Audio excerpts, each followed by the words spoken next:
పాలసీలపై చర్చ, కీలక ప్రాజెక్టులపై నిర్ణయాలు. ఇలాంటి 10 పాయింట్ ఎజెండాతో ఏపీ కేబినెట్ సమావేశం జరుగుతోంది. రేషన్ బియ్యం మాఫియా అంశం ఇప్పటికే పెద్ద సంచలనంగా మారిన నేపథ్యంలో ఇది కూడా కేబినెట్ లో హైలైట్ అవుతుందా? ఆ బ్రేకింగ్ ట్రాక్ చేద్దాం. ఏపీ కేబినెట్ సమావేశం మొదలైంది. IT and global capacity centres policy 4.0, అలాగే textiles and garments, maritime, tourism తో పాటుగా స్పోర్ట్స్ పాలసీలపై చర్చించి ఏపీ కేబినెట్ ఆమోదించబోతోంది. ఇక పీడీఎస్ బియ్యం అక్రమ రవాణాపైన కూడా కేబినెట్ లో చర్చిస్తున్నారు. పలు సంస్థలకి భూ కేటాయింపు ప్రతిపాదనలపై చర్చించి కేబినెట్ ఆమోదం తెలుపబోతోంది. అసోసియేట్ ఎడిటర్ ఈశ్వర్ ఉన్నారు లైవ్ లో మరింత సమాచారం అందించడానికి. ఈశ్వర్, 10 పాయింట్ ఎజెండాగా ఇవాళ ఏపీ కేబినెట్ సమావేశం జరుగుతోంది. బట్ అందరూ చాలా ఆసక్తిగా అబ్జర్వ్ చేస్తున్నారు. నేను యూట్యూబ్ నుండి నెలకి 20 లక్షలు సంపాదిస్తున్నా. మీరు నా నుండి నేర్చుకోవాలనుకుంటున్నారా? అయితే ఇప్పుడే ఫ్రీడమ్ యాప్ ని డౌన్లోడ్ చేసుకోండి. ఏంటంటే ఈ పీడీఎస్ బియ్యం అక్రమ రవాణాకు సంబంధించి సో దీనిపై ఇవాళ ఎలాంటి కీలక డెసిషన్ ఉండబోతోంది?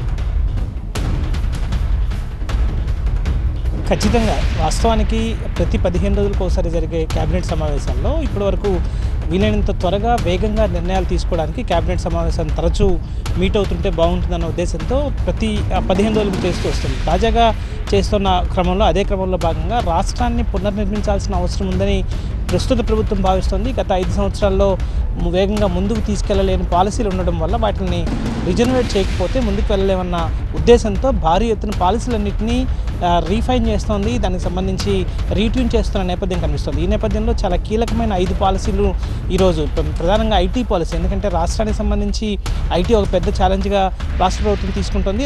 దాని ద్వారా పెద్ద ఎత్తున ఉద్యోగాల కనీసం 5 లక్షల ఉద్యోగాలను ఐటీ ద్వారా పొందాలన్న లక్ష్యాన్ని పెట్టుకుని ముందుకు వెళ్తుంది. సో దీంతో పాటు టూరిజం, మ్యారిటైమ్, స్పోర్ట్స్ పాలసీలతో పాటు టెక్స్టైల్ పాలసీ, ఈ 5 పాలసీని ఈరోజు ఆమోదించబోతోంది. దీని ద్వారా భారీ ఎత్తున ఉపాధి, పెట్టుబడులు ఆకర్షించడమే లక్ష్యంగా సాగుతుంది. ఇక ప్రధానమైన అజెండాలో ఒక టేబుల్ అజెండాగా కాకినాడ పోర్టు అంశం చాలా కీలకమైన చర్చ జరిగే అవకాశం ఉంది. కాకినాడ పోర్టు వేదికగా అంతర్జాతీయ స్మగ్లింగ్ జరుగుతోంది అన్నది రాష్ట్ర ప్రభుత్వానికి ఇప్పుడు పెద్ద ఎత్తున హెడ్ఏక్గా మారింది.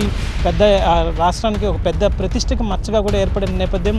సో దీన్ని పూర్తి స్థాయిలో నిర్మూలించాలి, దీనికి సంబంధించి ఒక స్పష్టత ఇవ్వాలన్న లక్ష్యంతో గత కొద్ది రోజులుగా దాని మీద ఒక మేధో మదనం చేస్తోంది. దానికి ఈరోజు తుది దశగా దానికి సంబంధించి ఎట్లాంటి చర్యలు తీసుకుంటే మొత్తం ఈ కాకినాడ నుంచి అక్రమ రవాణా అడ్డుకునే అవకాశం ఉంటుందన్న దాని మీద తుది నిర్ణయం తీసుకునే అవకాశం ఉంది. ఇప్పటికే కాకినాడ సెక్యూరిటీకి సంబంధించి కావచ్చు, లేకపోతే అక్కడున్న పాలసీ ఎక్స్పోర్ట్స్కి సంబంధించి కొన్ని కీలక నిర్ణయాలని నిన్ననే తీసుకుంది. సో వాటితో పాటు అమరావతి, పోలవరం లాంటి ప్రధానమైన ఏదైతే ప్రెస్టీజియస్ ప్రాజెక్ట్స్ ఉన్నాయో వాటికి సంబంధించి కూడా కీలకమైన నిర్ణయాలు తీసుకునే అవకాశం ఉంది. సో మొత్తానికి రాష్ట్రాన్ని పునర్నిర్మించాలన్న ఉద్దేశంతో ఉన్న రాష్ట్ర ప్రభుత్వం ఆ దిశగా వేగంగా ముందుకు వెళ్లేందుకు అవసరమైన నిర్ణయాలను కేబినెట్ ద్వారా తీసుకునే అవకాశం కనిపిస్తుంది.